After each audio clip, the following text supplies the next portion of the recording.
लेकिन कहेंगे ना, कहेंगे नहीं तो जो मिलने वाला वो भी नहीं मिलेगा। हारना इनका तय है और बिहार में एक सीट भी उनका उनका खाता नहीं खुलेगा, यह भी तय है। एक खाता खुल गया था किशनगंज 2019 में, इस बार वह भी नहीं खुलेगा।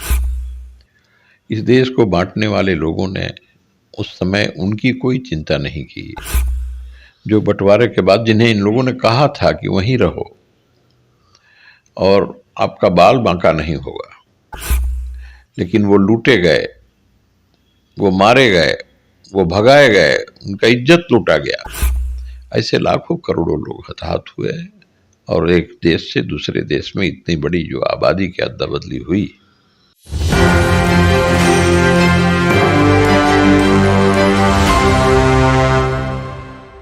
नमस्कार, मैं अनाम सदंजर। अब देख रहे हैं एक न्यूज 24। हमारे साथ बातचीत करने के लिए पूर्व कृषि मंत्री और भारतीय जनता पार्टी के कद्दावर नेता आरा से विधायक अमरिंदर प्रताप सिंह है। आपका बहुत बहुत स्वागत है न्यूज 24 पर।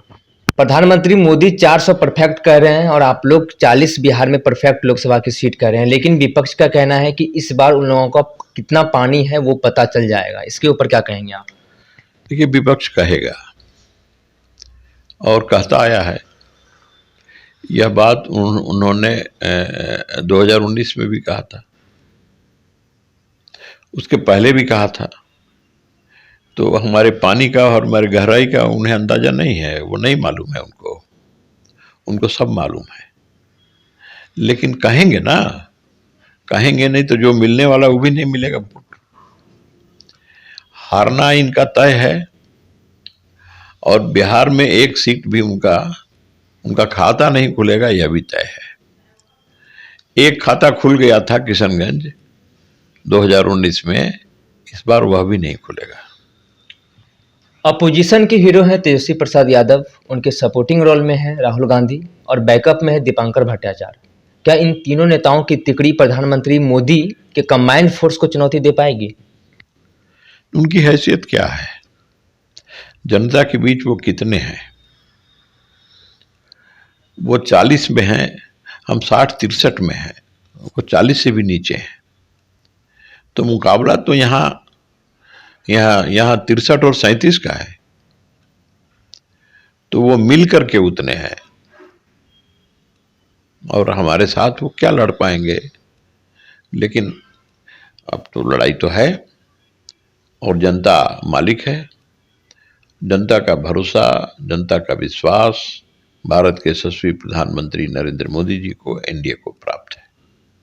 पूरे देश में सीएए लागू कर दी गई है ठीक लोकसभा चुनाव के पहले, लेकिन विपक्ष कह रही है कि सीएए को लेकर ये तुष्टीकरण का प्रयास किया गया है भाजपा की तरफ से। देखिए, इस देश का जो बंटवारा हुआ वह भी तुष्टीकरण के ही आधार पर हुआ। इस देश को बांटने वाले लोगों ने उस समय उनकी कोई चिंता नहीं की। जो बंटवारे के बाद जिन्हें इन लोगों ने कहा था कि वहीं रहो और आपका बाल बांका नहीं होगा, लेकिन वो लूटे गए, वो मारे गए, वो भगाए गए, उनका इज्जत लूटा गया। ऐसे लाखों करोड़ों लोग हताहत हुए और एक देश से दूसरे देश में इतनी बड़ी जो आबादी की अदला बदली हुई, शायद इतिहास ने ऐसा दृश्य नहीं देखा था उसके पहले। तो इस देश के अंदर ऐसे अनेक लोग हैं, एक बड़ी संख्या है जो भगाए गए हैं, जो प्रताड़ित हैं और वो इस देश के स्थायी नागरिक नहीं है।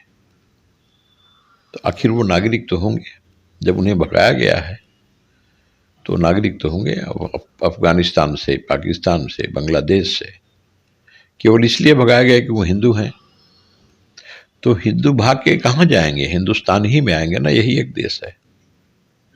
तो उनकी सुरक्षा के लिए, उनके संरक्षण के लिए कानून होना जरूरी था और भारतीय जनता पार्टी ने, एनडीए ने इस कानून को देश के हित में, राष्ट्र के हित में, राष्ट्र की एकता के हित में विचार करते हुए इस कानून को अंजाम दिया। इस कानून आज इस स्वरूप में आज हमें प्राप्त है और इस कानून से ऐसे लोगों को संरक्षण मिलेगा जो मिला है, जो दूसरे देशों से भगाए गए हैं और भाग के भारत में आए हैं, यहाँ भी उन्हें अस्थायी तौर पर नागरिकता नहीं मिली और यहाँ रहने का जो अधिकार प्राप्त होना चाहिए एक नागरिक के नाते वो नहीं प्राप्त है, तो इस कानून से उन्हें प्राप्त होगा। लेकिन ममता बनर्जी पश्चिम बंगाल की मुख्यमंत्री हैं, उन्होंने सीए के विरुद्ध मोर्चा खोल रखी है और विरोध प्रदर्शन कर रहे हैं, उनकी जनसभाएं भी होने वाली है पश्चिम बंगाल में सीए के विरुद्ध। देखिए, वो सब वोट की राजनीति है और ये लोग वोट के लिए कुछ भी कर सकते हैं, देश को बलि चढ़ा सकते हैं। देश को नुकसान करने वाले जो लोग हैं, जो देश के दुश्मन हैं, जो देश के शत्रु हैं, अगर उनको वोट दे रहे हैं तो वो उनके अपने हैं।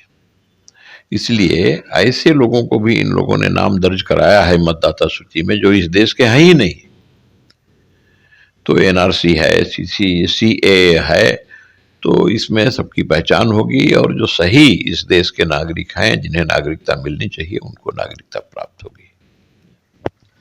आप सुन रहे थे पूर्व कृषि मंत्री और भारतीय जनता पार्टी के आरा से विधायक अमरिंदर प्रताप सिंह को। इन्होंने साफ तौर पर कहा कि पहले 2024 लोकसभा चुनाव में 40 में से 40 सीट जीतेंगे, जो किशनगंज एक छूट गया था वो भी जीतेंगे। और सीए को लेकर कहा कि जो प्रताड़ित हुए हैं हिंदू बगल के कंट्री में, जैसे बांग्लादेश हो, चाहे अफगानिस्तान हो, चाहे पाकिस्तान हो, तो उन्हें शरण कौन देगा, भारत ही देगा।